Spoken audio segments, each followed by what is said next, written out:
welcome to Navigating the 9 to 5. My name's Tess and I will be your host for today. And I am thrilled to say that we have got a guest for today's show. Today's episode is another episode of Your Workplace Agony Aunt, which is, of course, where we solve your common workplace problems.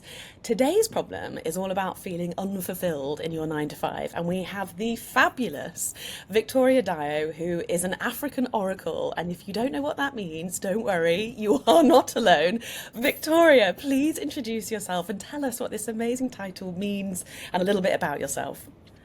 Oh, hi Tess, and thanks so much for having me on. My name is Victoria Dioh. I am an African oracle. That means I'm an intuit and a seer, anointed under the mountains of Africa. My background is in project, program and portfolio management. I'm an expert in it. What I don't know about those subjects isn't worth knowing.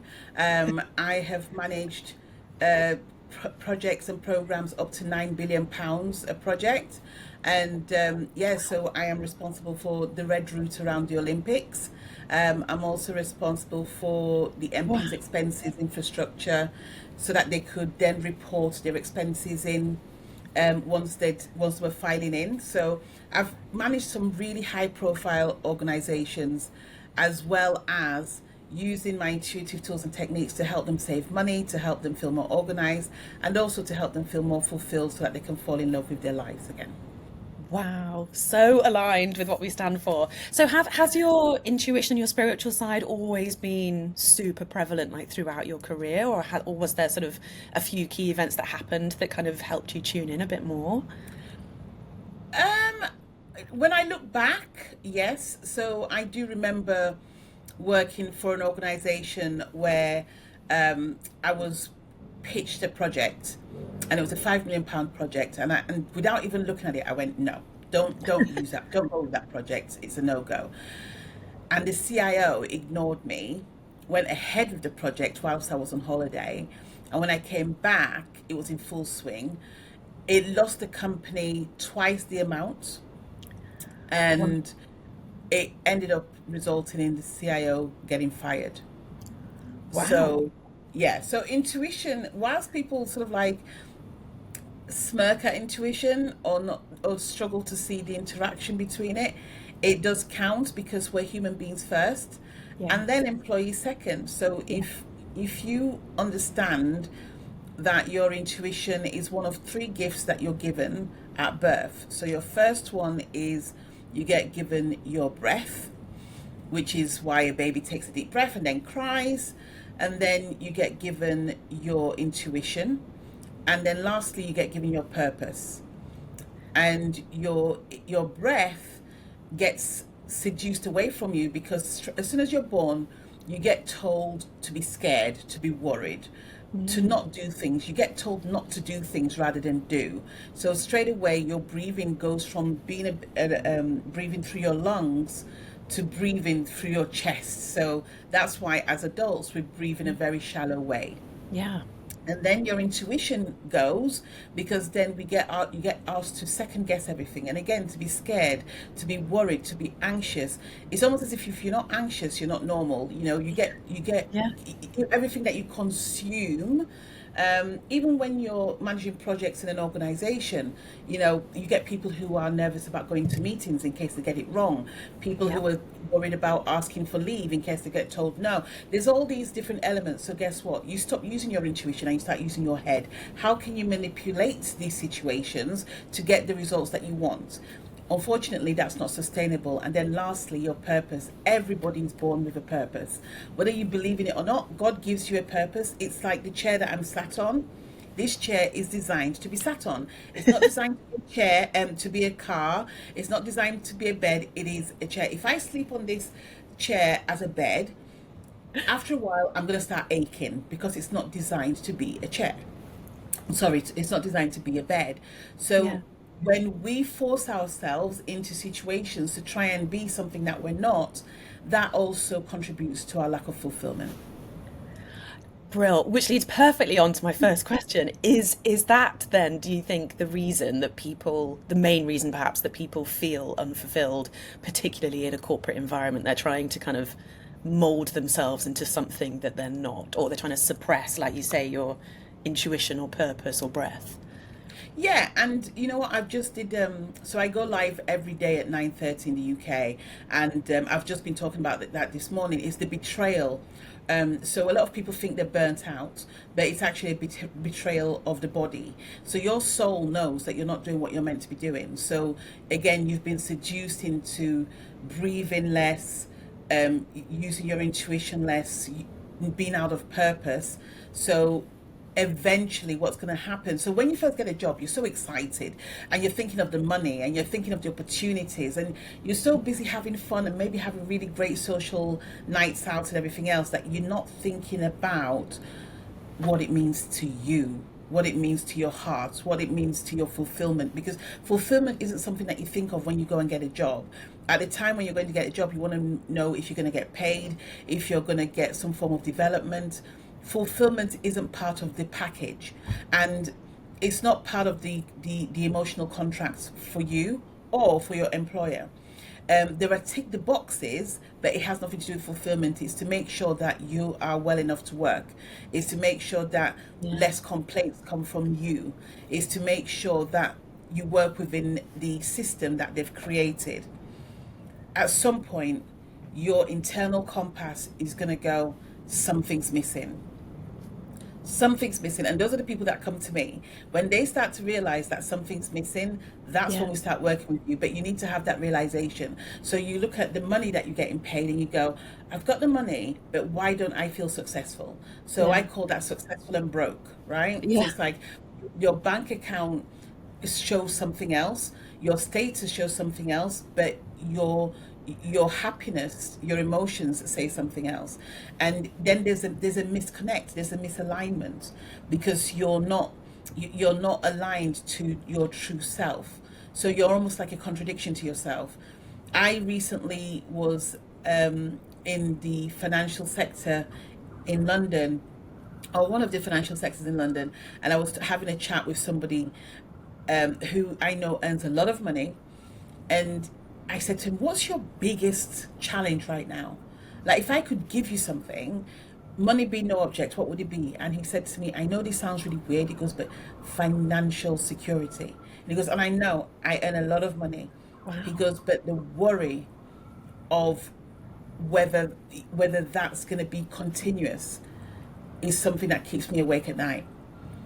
So Wow. fulfillment isn't, or the lack of fulfillment has nothing to do with how much you earn or what your status is. It's to do with what you have, um, what your essence has been Yeah. for all those years, if that makes sense. Wow, gosh, how interesting that person was like financial Hmm. Yeah, security. it's financial. Yeah, I mean, Yeah. others, there were loads of people in the room, and I went round and I had that conversation, and somebody said to me they wanted time to enjoy their hobbies. Other Yeah. people were like, I just need a rest. There were a number of responses, but that one was so interesting because Mm, people think that because you're earning a salary, that mm, that's what defines you and that's what's in your bank account. But yeah. here's the thing, when you're unfulfilled, what do? You start to manifest behaviors that you may not recognize. It may be overspending, it Yeah. may be addictions, Yeah. Drinking it was my may be. case. Right, right, Yeah. right, right. It's like, I mean, I remember when I used to work in corporate and stuff, I used to be out almost every night.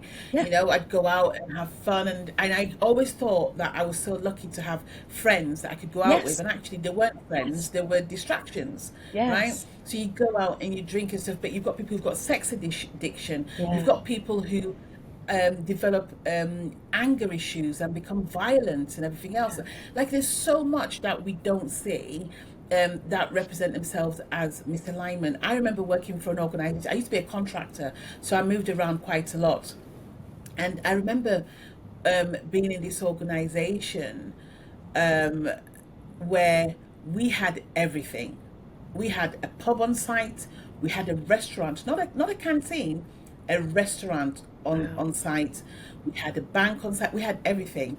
The number of people that became alcoholics Mm, because of the lack of fulfillment, like, again, they would brag about the security of the job and the fact that they could get 50 to 60 days holidays a year, Wow. all these things. There was nothing. It was a company that everybody dreamed to work for. But Yeah. when you got inside and you saw the level of unhappiness, Yeah. it was sobering.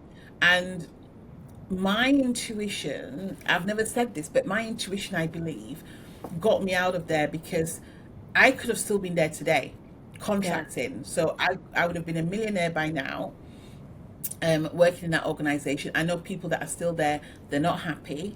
And after my 2 year contract, I got asked to stay and I turned it down. And there was no reason for me to turn it down. There was no Yeah. explanation. Everybody was shocked. I was a great member of the society. I was well known. I was much loved. And I just went, I need to get back home. And I honestly believe that if I'd have stayed there, I would have never, ever have discovered my purpose.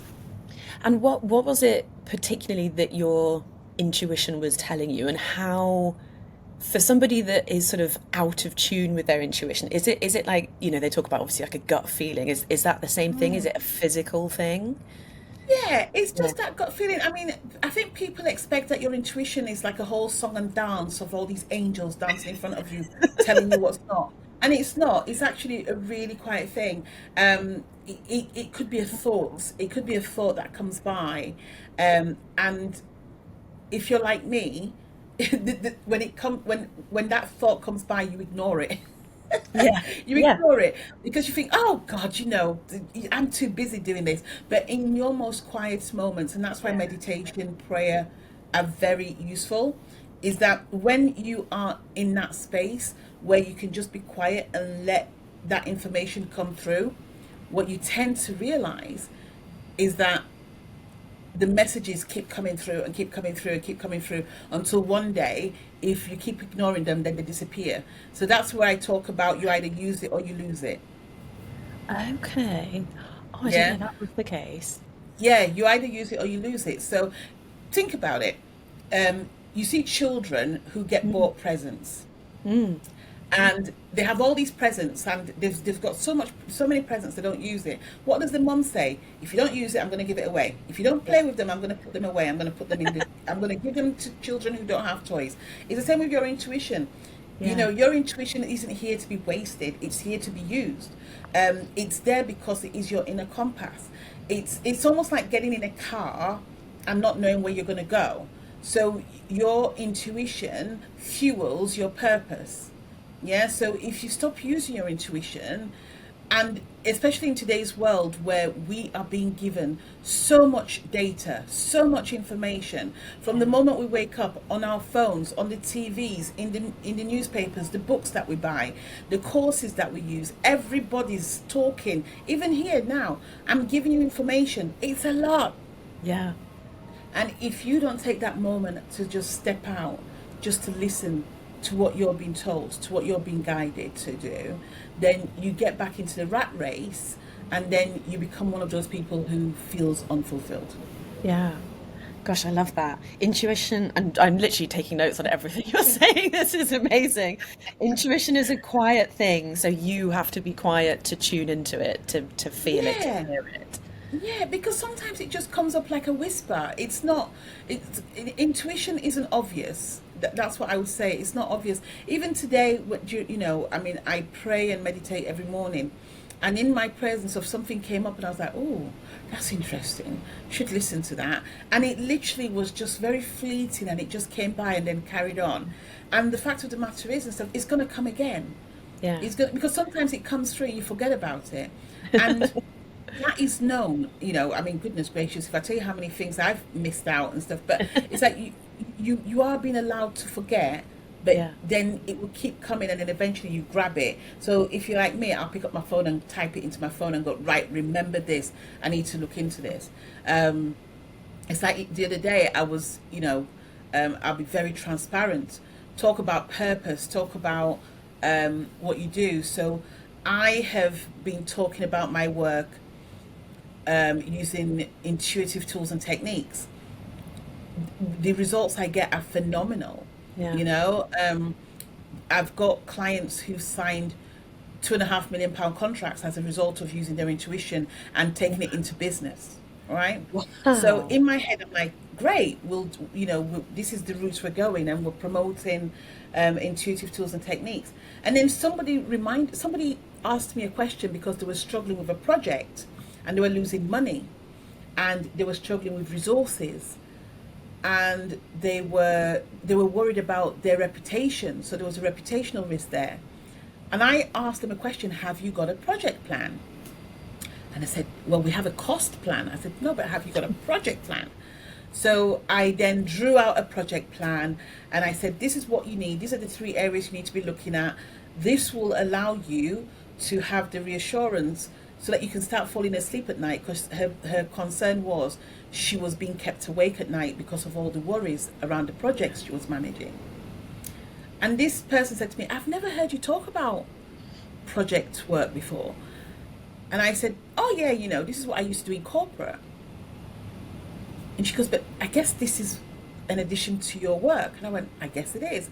When I sat with it over the weekend, I was like, oh my goodness, how have I not connected this before? Yeah. Now, I have had those messages several times and I've put it away because I've not been able to see how it fits in. Yeah. But if I was my own client, I would say the how is none of your business. Yeah. This is aligned. And the more I look into it, I realize that, everything is a project. Our lives are a project. Whether we decide to get fit, eat healthily, read daily, whatever we decide to do, everything is a project. We've got mini projects, we've got medium projects, we've got massive projects. Everything is a project. So then you go, this feels so much more aligned. And it's so funny because as soon as I went, yes, this is it, I've had a lot more interest in the work I'm doing without them even realizing that I have connected the dots around the project management, the spiritual aspects of business and the strategy aspect of business. And that's to do with the energy. The energy will flow and give you the results. So if you're feeling fulfilled at work, remember that as soon as you start to connect to the 3 areas that you were born with, your energy will increase, which then you'll either be faced with more opportunities that you can go into, that you can diversify in, or the doors will open where you are to give you more responsibility, more recognition, more money. Yeah. The list is endless. Yeah. And this is exactly why I wanted you on the show, Victoria. So one of the things I talk about is exactly what you just said there, but in slightly different words, which is I wholeheartedly believe in the power of science, strategy, spiritual principles, and a little sprinkle of magic. And I think particularly in the corporate world, we go really hard into the strategy, really hard into the science. And for me, I burnt out because I was going really hard into the strategy and the science without any of the other stuff. But it also, to use another wonderful word of yours, it also wasn't aligned with who I was. My burnout was that it was absolutely not in line with my purpose. So I was being kind of shoehorned into a role that was super technical. I was, expected to be in SQL coding all the time. And in no world is that my thing. People are my thing, and it was only after some time. And I talk a lot about how in that time I tuned back in with who I was, what I loved and what I was good at. And do you know what, actually, maybe I'm having an epiphany. I've never called that my intuition, but that's exactly what I did. I've literally, I think I've just had an epiphany, Victoria. But yeah, and I have moment. Yeah, I think that's exactly what I did. And then what's really interesting in, how you speak is I literally wrote down, make £2.5 million by tuning back in. But actually the point is that's a side effect of tuning back in. Like, you can't get to the money until you do the work to tune back in. And I think that's what people forget in corporate. They're often, dazzled by money, expecting that to happen. And actually, in my experience, love to hear your thoughts on this. In my experience, that only really happens when all the things are aligned, and intuition and fulfillment is a huge part of that. And that's kind of the first step, and then the rest, monetarily, for example, follows that. Yeah, I mean, one of the things that I really focus on when people come and work with me, I train them how to use their intuition. Like, it's ongoing. And the reason why I do that is because I know it's so easy to let fall. Yeah. It's like, and everybody's teaching intuition in a way that is very magical and everything else. And I'm very much sort of like, you are a human being. You deal with other human beings. So you need to be able to discern who you're talking to, how you talk to them. So the lady who signed a £2.5 million deal, she actually sent me a message and said, I was sat at that meeting and there was nothing else differentiating us from other businesses who were pitching.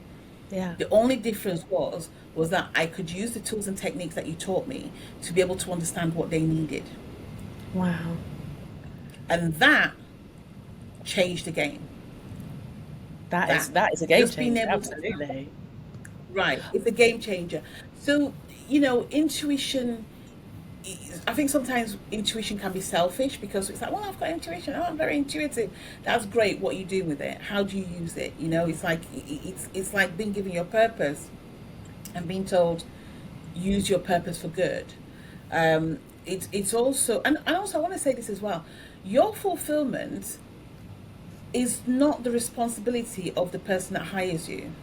Yes. I'm just going to say Yes. that straight away because we take jobs and we apply for jobs and we get given the jobs. We get given the jobs because we fit a particular space for that organization. So when a lot of people go, oh, well, I don't like my job, it's like, that's great, but you chose the job. It's Yeah. now your responsibility to understand why you no longer love the job. Yeah.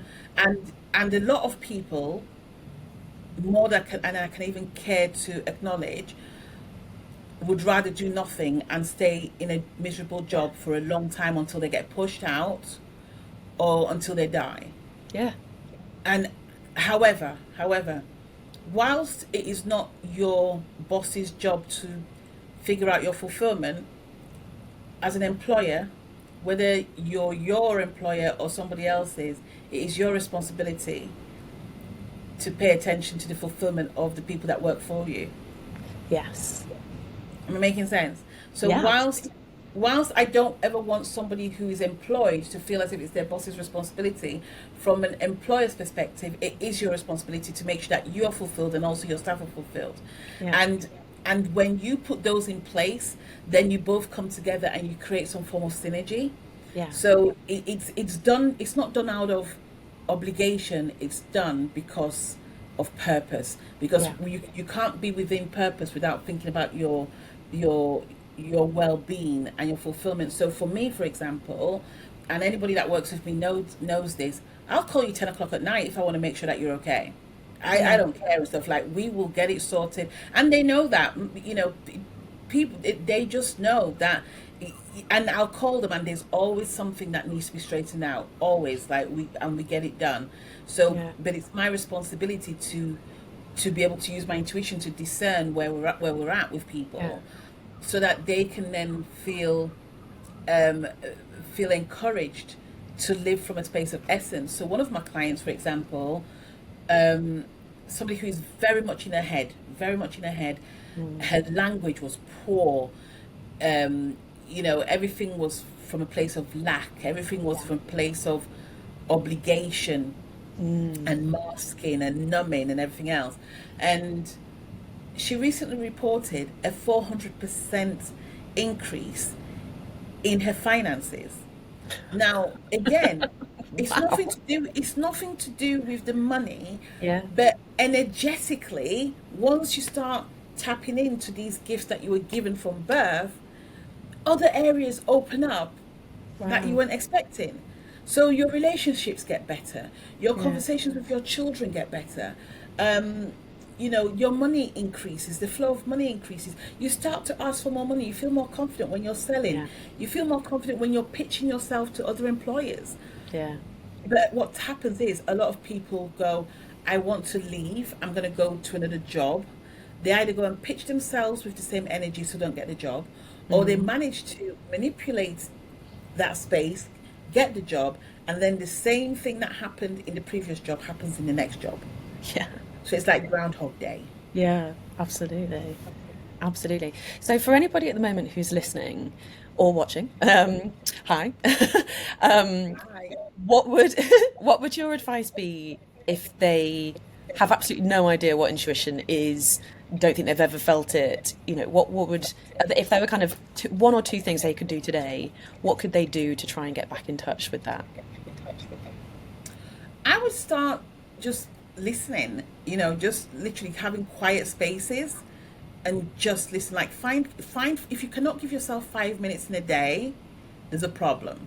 Yeah. You know, and even if you have those 5 minutes and it's noisy and you think, wow, my brain's not stopping, that's okay. If you do that every day and just really just sit with yourself, no noise, no phone, just time on yourself, and also deliberately making sure that you're not going to get distracted, what you're going to realize is that one day those thoughts will stop running. Or you can take out, I would say, be very careful about the meditations that you choose. Meditations that you choose, I can't speak for those, I can speak for mine. But having a meditation, and I do have some great free ones as well that you can really use just to connect with yourself. One of my best ones is meditation on receiving. I'm actually speaking for an event tonight at about 8 o'clock, and I'm gifting them that. So if anybody wants it, they can have it. But it's on receiving. And when we talk about receiving, it's about receiving anything, whether it's receiving your intuition, receiving help, receiving guidance. We're used to not asking for help. We almost feel shame. There's somebody I know at the moment who's looking for a job, and I said to them, "Have you put your details on LinkedIn?" And they said to me, "Oh no, if I put it on LinkedIn, people know I'm looking for a job." And I was like, "That's the whole point." Yeah. But it's that whole, well, I don't want to be vulnerable. I don't want people to know. So again, we're performing, we're masking, yeah, so Yeah. that we don't seem as if we're desperate. When Yeah. actually, when we open ourselves to receiving, I believe that if you don't ask, you don't get. If you don't Yes. ask, you don't get. Just a good example, and nothing to do with intuition, but I'm in the middle of investing in a webcam, and I've had 3 webcams and they've all been faulty. Same webcam, same manufacturer, but they were bought from somewhere else. So I reached out to the manufacturer and said, "Is this normal with your webcam? Because it's just not performing." And they said, "Well, no, it should perform." So they were like, I was like, "Okay, I'm going to buy one directly from you." And they're like, "No problem." And I thought, you know what? It's not a cheap webcam. So I sent Yeah. him a message and went, "Hey, do you have any codes I can get for the trouble that I've been through?" Bearing in mind, I didn't even buy it from them. Yeah. I bought it from somebody else, but it's their product. And they went, "Because you've been through so much, we're going to give you 20%. I Nice. went, "Result." Yeah. If you don't ask, you don't Yeah. get. You need to be open to be receiving. Whether it's somebody opening the door for you, you say yes, thank you, you walk through. Yeah. If somebody wants to give you something, say, we've been taught, especially in the UK, we've been taught to say, "You shouldn't have, thank you, Yeah. oh, well, give it to somebody else." You pass on those blessings, Yeah. and we stop receiving. And when we stop receiving, our antennae to receive intuition also gets blocked. So we need to open ourselves up to receiving. Oh, I love that. And where can people find this amazing I'll send receiving? you Is the it a link. meditation? Brill. We'll I'll, put it in the I'll show send you, notes.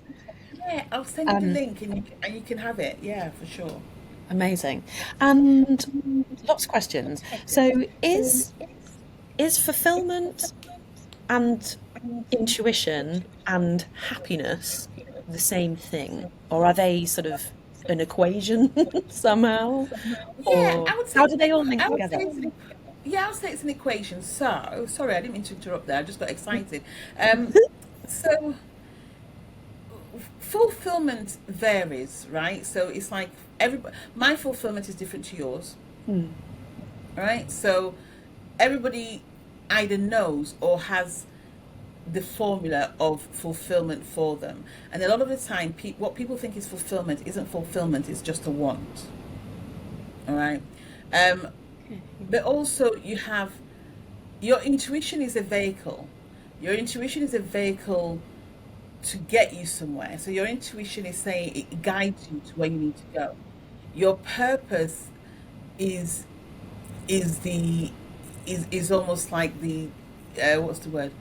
The, your purpose is almost like the driver of the vehicle. So as long as you're using your intuition, you'll eventually start touching onto your purpose. Nice. Yeah. Now, happiness is a state of being, because the truth of the matter is, um, we're moving beings. So even you and I sat here, we are going through a whole lot of emotions, just talking to each other. But there's also stuff happening around us. It could be the cooker being on, or somebody walking outside. We don't know, right? Yeah. So there's all these different emotions. So sometimes we may pick up on other people's energies, and we may not feel happy. That doesn't mean that we're not happy. It just means that we've picked up on somebody else's energy. So that happiness is a state of being, and it's very temporary, and it can come and go. But if you use your intuition more and you're tapped into your purpose, no matter the season, you'll still feel fulfilled. No matter the season, you'll still feel fulfilled. Because when you are aligned, so, using your breath in intuition connected to your purpose, you acknowledge that there'll be winter seasons when things aren't going that well. Yeah. You recognize that there's a spring seasons when things get excited and things start to spring. You recognize that there's a summer when things are meant to be abundant and everything else, and obviously the autumn. If you're not aligned, what tends to happen is when it's winter, so when things are not going well, you become depressed, and Yeah. you almost stop existing. You stop living, because your anxiety levels and your emotions are out of control. But when you're in your purpose, you understand that everything that happens to you, every challenge is a lesson. So you're more open to understanding what the lesson is. And because the lesson will normally connect to your purpose, you absorb it more and you ride through it quicker. So you get some people who have been in the same space emotionally for years. Yeah. Nothing changes. And that's because they've not been able to monitor it and keep track of it and understand what's going on. Yeah. Am I making sense? Absolutely. Like I said, I'm taking so many notes, so I'm literally reading from my notepad. So, Ah, intuition is the vehicle or to get you to where you want to be, sort of thing, or your yeah, guide. Purpose is the driver of that vehicle. yes, Happiness is a state of being, which, as you say, is temporary. If you yes, use your intuition and your purpose, you will feel more fulfilled. yes, I feel like we've cracked the equation of fulfillment. yes, yes, yes. And And in order to what tune, then, go on, sorry, so go on. And in order to, tune back into your intuition is just be in an intentionally quiet space. So my question for you was going to be, I think you touched on it there. So I'm trying to get into meditation because everything and everyone I read says how good it is for you. Is there, but there's lots of different ways of doing it. Is there one that's kind of better than the other in terms of trying to tune back in? Is it good to do sort of a guided meditation, like a body scan or whatever, like the Headspace app, or is it good to just listen to your breath or think of things that you're grateful for? What would your recommendation be there? so I would say, so I study, because I believe everybody needs a teacher. So I study with the Institute of Pranic Healing. The reason why I study with the Institute of Pranic Healing is because the founder of modern pranic healing, Master Choe Kok Sui, who's no longer with us, did a lot of work around the science of meditation. So not just the spirituality aspect, but spirituality and science. And he's the one meditation that he promotes everywhere is the meditation on twin hearts. It's a Ooh, great what's that? meditation. It is a guided meditation, but with the meditation on twin hearts, and there are venues as well. So tonight, for example, at 8 o'clock, my teacher, who's a student of Master Choa, will be hosting a free event tonight. So tonight at 8, and it is and he will do the meditation on twin hearts, and he also does some healing. It is a powerful meditation. It's a really good meditation to do. Okay. Why? Because it's the only these are the only meditations. So he has a string of meditations, but depending on your studying level, you get opened up to the next ones. So these are the only ones that I know are released responsibly. So, for example, if somebody has never meditated before and they get given a meditation that's too strong, too powerful, it could affect them emotionally and physically. And it would be irresponsible to give that to somebody when there's no aftercare. So what the Institute of Pranic Healing has done is they make sure that the meditation of twin hearts has been given to you, and Les tonight will release this and he will guide you through it. And it's a really good way to start your meditation, for sure. I'll give you the link so that you guys can join. There's no limit to it. It's free. Les does encourage that if you want to donate to, so we have a charity called the MCKS Foundation, where we donate money for children who are vulnerable, so children who can't eat at home. So we create a pantry in their schools. We're in over 100 schools at the moment in the UK, where we have a pantry at school that helps children with hygiene products, food products, because when they go home they can't eat, and they starve until they go back to school on Monday. So we make sure that we keep on contributing. So that's also an option for people to contribute, so do some good, but also experience and learn how to meditate. Wow, that sounds amazing. I mean, I'll be honest, Victoria, this episode isn't going to go out today, but I'm That's sure there'll okay. be more. So we'll No, we'll that's we'll fine. definitely share the links. Yeah, well, the thing is it's like I will give you all the links, Yeah, and on those links it will tell you the dates when those free meditations are taking place, so you can yeah, also, so you know, you and your audience can jump onto them.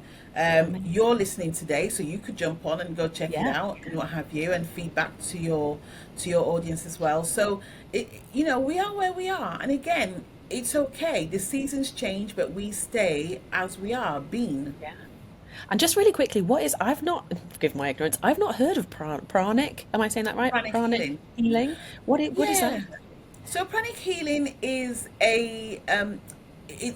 so pranic is the Sanskrit word for life force energy. So we use energy from the sun, from all around us to heal people. So we use our hands to direct energy, and we pull out the energy that's stopping you from being well, and we put in clean energy just by using our hands and using the clean energy around us. So we're trained to channel clean energy, remove the energy that doesn't serve you, and put in energy that helps you keep you vibrant and everything else. And that's why it's called life force Wow. energy. It is a no touch modality. It has been scientifically proven. Wow. It is administered in over 160 countries. Wow. We have doctors who are pranic healers, um, but we're not doctors. We Yeah. will never ever tell you, we'll never diagnose you, Yeah. and we'll never tell you to not see a doctor. But it's fascinating, and it's worldwide, and it's incredible. Um, I mean, I've been with them for 4 years, and it has been an immense experience and an absolute honor. Um, and I guess having a great teacher also helps as well. Yeah. I bet. I bet. Gosh, that sounds amazing. I could talk to you about that for hours, but You want to go back to fulfillment, don't you? You want to go back to back to fulfillment. back to fulfillment at work. So, if anybody's listening or watching this right now and they're thinking, I'm really unfulfilled at work, so I'm going to leave, what would your advice be? Would your advice be actually the job itself isn't the problem? It's the fact that you're out of tune, or what would your advice be to somebody like that? So, yeah, I mean, I always say to people, don't make decisions based on your emotions, because your Yeah. emotions will always change. So I would say before you leave, have a plan, and in that time, learn to sit with yourself. So again, tap into your intuition, learn how to meditate on the problem. So for example, if you're gonna leave, and here's the thing, I always believe that using your intuition and logic is the best formula you can have. A lot of Yeah. people just choose intuition and then move away from logic, and I go, no, you need to blend the two. So the fact of the matter is, really tap in, use your intuition to really understand where you are, what has happened recently in your life that makes you think that you're not enjoying work. So for example, if you've gone through, say, a bereavement, and then you come back to work, the likelihood is that you're not going to enjoy work, and it's nothing to do with the job. Yeah. It's just because, like, you've gone through a really tough time.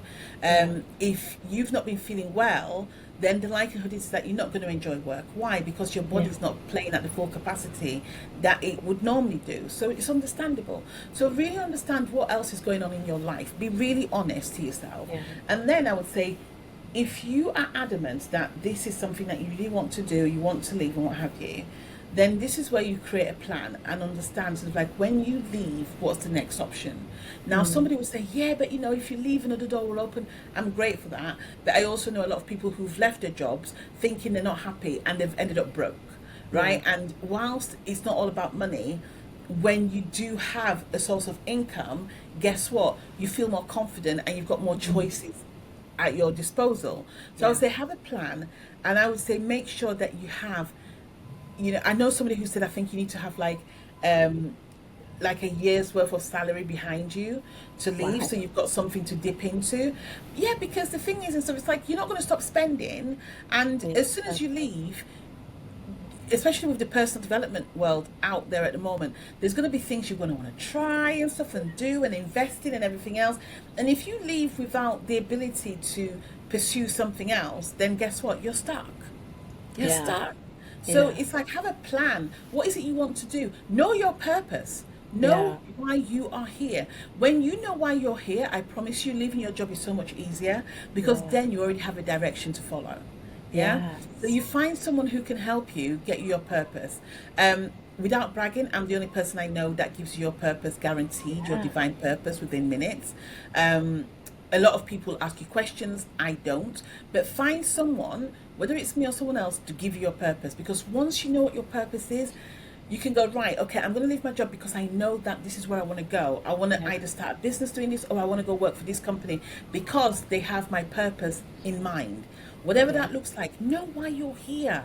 Know why Yeah. you're, because otherwise what you do is you go and get a job blindly, another job, you go and get another job, and then you go back in and you experience the same problems. Yeah. So, there's a number of pieces of advice there, but I would say, first and foremost, acknowledge, where's the problem? Yeah. Is it really the job? Is it really the job, or is it somebody in the job? Is it the actual job? Because it may not be. And secondly, and stuff, it's like, really make sure that there is a plan, so that you can really understand what you're going to do afterwards. But before you do that, make sure that you know what your purpose is. Yeah. I would add to that as well, if you're exactly like you just said, take the time, tune back into your intuition, tune back into your purpose, whatever that may be. Take the time to reflect on who you are, what it is you love, what it is you're good at. And then what you might find, if you're feeling, unfulfilled, unhappy, whatever the word is at work, is that all of those things are not very present in your current role. And actually, it might be that there's an interim step as well, which is that now that you know these things, actually, potentially you can redesign your role, go back to your manager with a plan. I've identified that I'm missing some areas in what I do. I'd like to do more of this. Delegate, outsource, automate some of the other stuff, make space for new things, and just, yeah, and then kind of take it from there. So, excellent advice as Yeah. always, and I definitely will be chatting to you after this about finding my purpose, which I'd like to think I've found, but who knows. Oh no. Last Can I just question. Oh, gone. can I just add as well? Yeah. If all of that information was a bit complex, just go for this. Pause, plan, purpose. Love that. Pause, plan, purpose. Your three P's. I use a lot of P's, but yeah, pause, plan, purpose. So once you get those, then you can make an informed decision. Perfect. An excellent summary. Oh, Victoria, I really could talk to you for hours, but I know that you've got other engagements to get to. So thank you so much for squeezing us in. Last question. Yes. We have covered a lot of ground today, and it's been absolutely amazing. Thank you so much. But is there anything that we haven't talked about that you think is important for our listeners or anybody watching? Oh my goodness, what haven't we talked about? Um, yeah, the power of healing, the power of healing. Healing relationships, healing ourselves. Um, I'm fortunate enough to have interviewed some incredible human beings in my podcast, and one of them was Master Co, who is also a student of Master Choi Kok Sui and also Les Flitcroft, and we talk heavily around spiritual hygiene. We are spiritual beings, whether we like it or not, whether we believe it or not, and being able to remove that energy from that stagnant energy and fill it with vibrant energy is really important. Um, my clients know that they have to check in with me um, at least once a month for a healing session Yeah. because we pull out the dirty energy. Because here's the thing, so it's like if energy is stuck inside your energy center, so your chakras, then what tends to happen is that your chakras get blocked, and that could also affect your behavior. It will affect your health and everything else. So healing is really important, and acknowledging healing, acknowledging that it's like a maintenance. So for example, I do stress and anxiety on myself once a week, and it's not because I'm a stressed person. I'm definitely not an anxious person, but the energy does build up, Yeah. and for everything that I'm trying to do, there's other things that may not work, that may not come through. So I got told a project that we're working on wasn't going to happen yesterday. So, I mean, it doesn't make me sad. It's a bit disappointing, but Mm. I don't know how much of that has filled inside my solar plexus, for example, and is now creating stressful aspects, which means that if something else happens today, it could just compound. I don't Yeah. know. So I make sure that I look after myself. So I would say that if you are in the workplace, open yourself up to having um, a an experienced and well-renowned healer come into your space to Mm. help you to help people manage their emotions, to reduce levels of conflict, to increase the levels of happiness, the levels of synergy, again, so that you can go back home and not feel as if you're just existing at home and suffering in the workplace. Every element of your life deserves the full essence of you. Bloody hell, what a note to end on. Every area of your life deserves the full essence of you. Mic 100%. drop. 100%. 100%. It does. That is a really, really beautiful place to end. Thank you so much, Victoria. It's been an absolute pleasure having you. We're going to share in the show notes all the places that you can find you. We're going to share links to that receiving download that you talked about. Yes. Very quickly, where is the best place for people to find you? The best place to find me is on YouTube, Victoria Dioh. I am going crazy on YouTube at the moment. I've got a daily show that happens at 9:30 live on there. Every Wednesday at 12 o'clock, I have a talk show called The Panel where we talk about all things, especially business for women. And today we're talking about books. Today we go live and we're talking about books in a few minutes, and books that have impacted us. But sometimes we talk about, you know, families and children and not being fulfilled at work. We talk about all sorts. So Yeah. that's a great space. And also I have my weekly podcast as well. But it's all on YouTube. So you can go in there Wonderful. and catch up on stuff, see what I've spoken about and everything else. It's all on there. So Victoria Dioh, just go on. You'll see me there. Victoria Dioh. Thank you so much, Victoria. And thank you to everybody at home for watching or listening. And yeah, we will see you next time. Thanks, Bye. Tess. Bye.